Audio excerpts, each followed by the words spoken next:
자, 계속해서 김건희인데요. 건진하고 찰리가 실제적으로 아크로비스타를 왔다 갔다 했던 게 CCTV 찍혀 있나 봐요.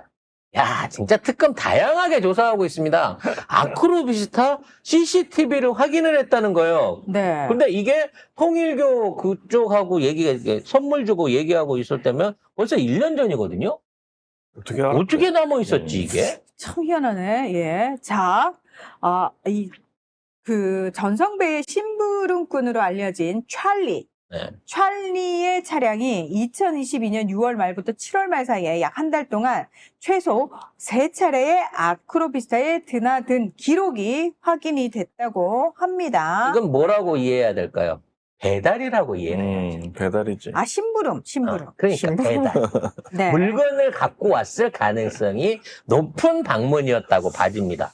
네. 심부름만 했을까?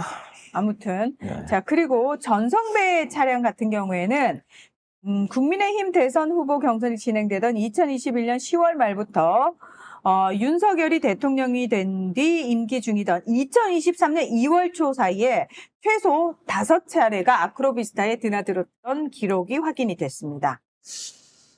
거의 아크로비스타를 일종의 무슨 개인 그 뇌물 받는 그 장녹수의 주막 여객이나 아니면 대놓고 인사청탁 내지는 이런 거래를 이루어지는 사무실로 활용했던 것 같아요. 이 정도 되면. 근데 웃긴 게 전성배 건진법사는 뭐라고 하냐면은 유 전 행정관한테 선물을 전달하려고 간 거지 김건희는 직접 안 만났다라고. 그럼 뭔 개소리예요, 이게.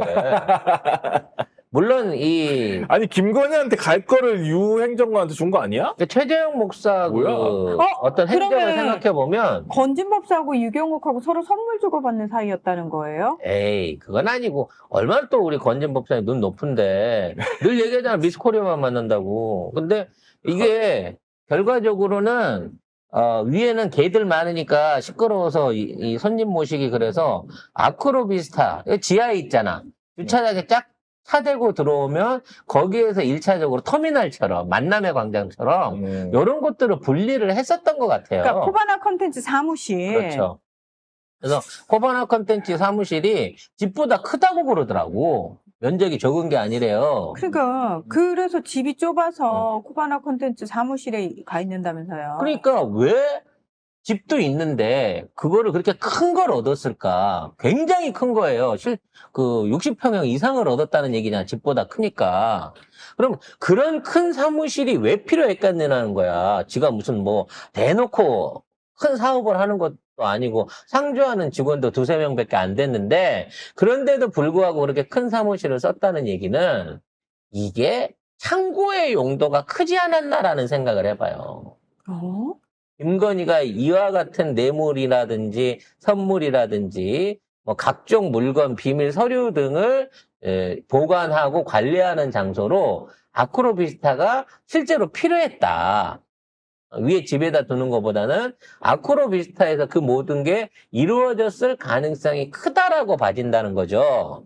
그래서 이 전달 과정에 대한 것도 세세하게 파보다 보면 아마 최재형 목사님 케이스하고 비슷한 어떤 일처리 중간에 만나가지고 거기서 회담하고 얘기할 거 하고 선물 주고받고 그다음에 구분해갖고 야 이거 바꿔와라고 시키던가 야 이거 네 가져라 당근에 팔든지 말든지 이런 식으로 관리가 됐었다는 거죠. 그리고 그중에 괜찮다 싶은 거는 내부 수장고로 들어가지 않았나 이런 생각을 해보게 됩니다. 그러니까 얘는 직업이었던 거야. 이게 뇌물 받고 청탁 받고 선물 받고 이런 게 직업이었고 이걸 알고 있는 사람들은 이걸 매뉴얼처럼 지켰다는 거죠. 일단 처음에 얘기를 시작하려고 하면 가방이나 보석이나 선물을 갖고 아크로비스타에 가서 눈도장을 찍어야 되는 거고 그리고 난 다음에 뭘 좀 해주세요 라고 얘기가 들어오면 성배 오빠가 이거를 이력서를 보내주고 깔끔하게 처리되면 입금으로 보답을 하고 뭐 요런 관계가 있지 않았나라는 생각이 듭니다. 그러면 여기서 궁금한 거. 과연 선물은 아크로비스타에서 받았는데 돈은 누구 계좌로 받았을까? 또는 현금 다발은 누구 몫으로 받았을까라는 부분인 거예요. 그러니까 일상적인 선물은 그냥 조그마한 이 백에 담아서 갖고 올 수 있지만 억대가 넘는 현찰은 이거 움직이기가 매우 어렵거든요. 그래서 이런 선물 관리는 코바나 컨텐츠에서 하지만 현금 관리를 주도해주는 창고가 됐든 어디 장소가 됐든 또는 관리인이 따로 있지 않았겠느냐. 그러면 그걸 찾아낼 수 있는 방법은 뭐다?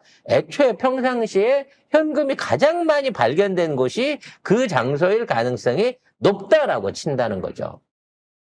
뭐 여러 가지 후보지가 있을 수 있습니다. 건진법사, 법당도 가능하고요.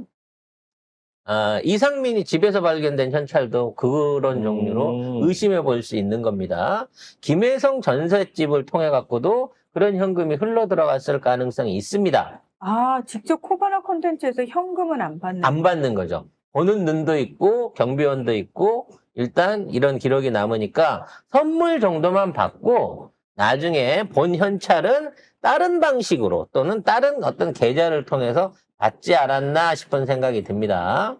자, 윤석열 집무실 5층에 있다는 책상 뒤에 벽이 단추를 누르면 쫙 벌어진다고 하는 비밀의 사우나실.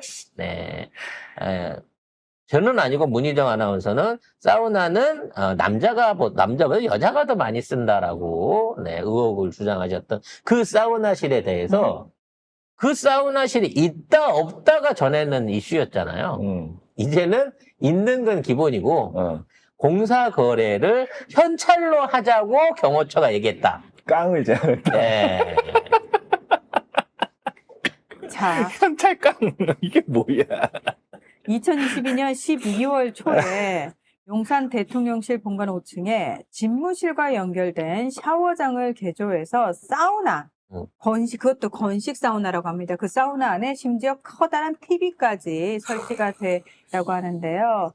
이 편백나무 건식 방식의 이 사우나, 심지어 숨겨진 문으로 외부에서는 잘 보이지 않는다고 합니다.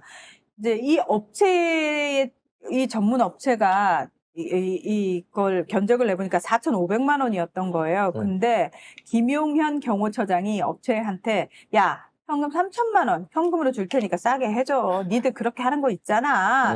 그러니까 현금으로 주면 니들 세금 신고 안 하고 신고 아니에요? 소득세 누락할 수 있으니까 이거 시도를 했더니 이 최초 설계업체는 이거 불법적인 거다. 저희는 그렇게 할 수 없다. 라고 해서 본인들 그 설계 도면에 이거 다 넘겨주고 나왔다는 거예요.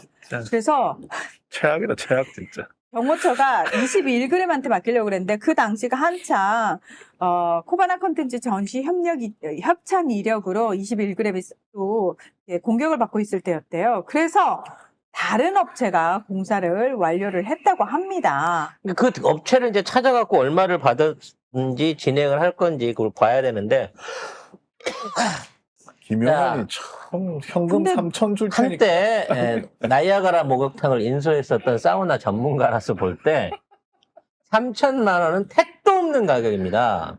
이거 실제적으로 진짜 흰옥기로 해갖고 건식으로 저 정도 면적 거기다가 저기가 이제 목욕탕 이게 사우나를 만들기에는 몇 가지 극악한 조건들이 있어요. 습도나 단열을 해야 되거든요. 왜냐면 사우나를 저렇게 틀어보면 반대쪽 벽이 뜨끈뜨끈해. 사우나에 있다고 소문 다 나. 그렇기 때문에 일단 방염, 그 다음에 방습, 그 다음에 저거는 이제 습식이 아니라 건식으로 한다고 하더라도 열내는 장치를 일반 전기 히터로 할 거냐 또는 원적외선 방식을 쓸 거냐에 따라서 공사비가 천차만별이거든요. 근데 저 정도 면적에 공사를 한다고 치면 저건 나무값만 하더라도 돈 1,000만 원 이상 들어가니까 3천원은 죽었다 깨나도 못해요. 근데 뭐, 기사에는 4,500이래요, 원래. 그러니까 저건 말 그대로 사우나만 꾸미는 거야. 나무 갖다가 딱딱딱 테크질 해갖고 요 모양만 잡는 것만 해서 그 정도고 내가 얘기했잖아. 전기공사부터 방습공사, 방음공사, 방열, 단열을 다 해야 된다니까. 그게 빠져있기 때문에 그 가격에는 못 만든다는 거예요. 그거 안 하고 저 상태에서 그거 했잖아. 그럼 저 안에서 나는 소리 밖에 다 들리고 습기 다 새 나오고 주변에 뜨끈뜨끈한 열전도 돼갖고 우아래층 뜨거워서 못 지내요. 그러니까 아마도 이런 무리한 공사를 진행하기 위해서는 그보다 훨씬 많은 비용이 들어갔을 거고요. 그걸 갖다가 얘들은 비공식적인 비용으로 처리하고 싶어서 이걸 감췄다는 거죠. 이 정도 되면 비밀 사우나는 있는 거 아닙니까? 있는데 지금 대통령실은 지금 있는 정권에서는 이거 모른다고 하거든요. 없는 것 확인을 같다고. 못했대요. 그래서- 이거 파묻었겠죠. 그러니까 아, 이걸 철거했거나 철거했거나. 아니면 진짜 비밀의 문처럼 이렇게 따로 어떻게 들어가야 되는 아니, 통로가 메꿔버렸을 있거나. 가능성이 높아요. 조적 같은 거 해갖고 메꿔버렸을 가능성이 높다고 봐집니다. 하지만 흔적은 얼마든지 찾을 수 있을 거예요.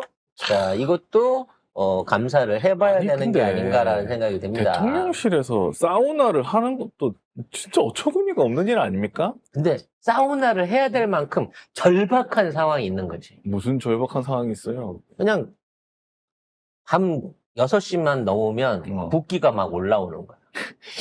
그래서 조금만 야근을 하면 얼굴이 탱탱 부어 막 2배가 돼. 아니 그러면은 난 좀 이해가 안 되는 게 골 때린다 진짜. 업무를 보다가 팅팅 붓네? 사우나 들어가야지. 샤워도 해야 되고 메이크업도 다시 해야 되고 머리도 다시 해야 되는데. 중요한 지적이에요. 그거에 관련된 부대 설비들이 다 있어야 된다니까. 거기다 사우나만 딱 넣고 일하다가 양복 입고 들어가서 사우나하고 그거 아니야. 그대로 나올 수 있는 게 아니야. 드레스룸부터 시작해갖고 부속돼 있는 것들을 다 만들어야 돼요. 게다가 솔직히 저기 사우나에 들어갔다가 나와가지고 노곤노곤하면 좀 누워도 있어야 되고. 그렇죠. 침대도 있어야 되고 또 이왕 누웠으니까 마사지도 받고 그러면 좋잖아요. 상주하는 마사지 전용 비서관도 있어야 되고. 응? 없으면 그 힘 좋은 젊은 오빠한테 너 무술하지? 예, 저 유도했습니다. 그래, 그럼 너 맘마 좀 해. 뭐 요렇게 시켰다는 거 아니에요. 아니, 아, 이거를 만드는 것도 이게 과연 나라고 진짜 이게 공무원이고 특히 이게 대통령이 개판. 아니, 이런 개- 식으로 할 수 있냐는 거지. 누가 일하러 나온 사무실에서 그런 상상을 해요. 말도 안 되는 소리. 왜냐하면 업무 보다가 개인적으로 사우나를 갔다 와도 그거는 징계감이에요. 근데 그렇게 개인적으로 갈 수가 없잖아. 그러니까 자기 집안에다 만들어야 되는 거지. 집무실에 사무실 그것도 진짜 미칠 일인데 현금 깡까지. 진짜 와. 도대체 어떤 인생으로 진짜 살아온 거야? 인생 어떻게 살면 이런 상상을 현실로 매사에 만들 수 있나? 정상적으로 처리하는 일이 아. 하나도 없다고 보면 돼. 매사에. 골 때린다 진짜.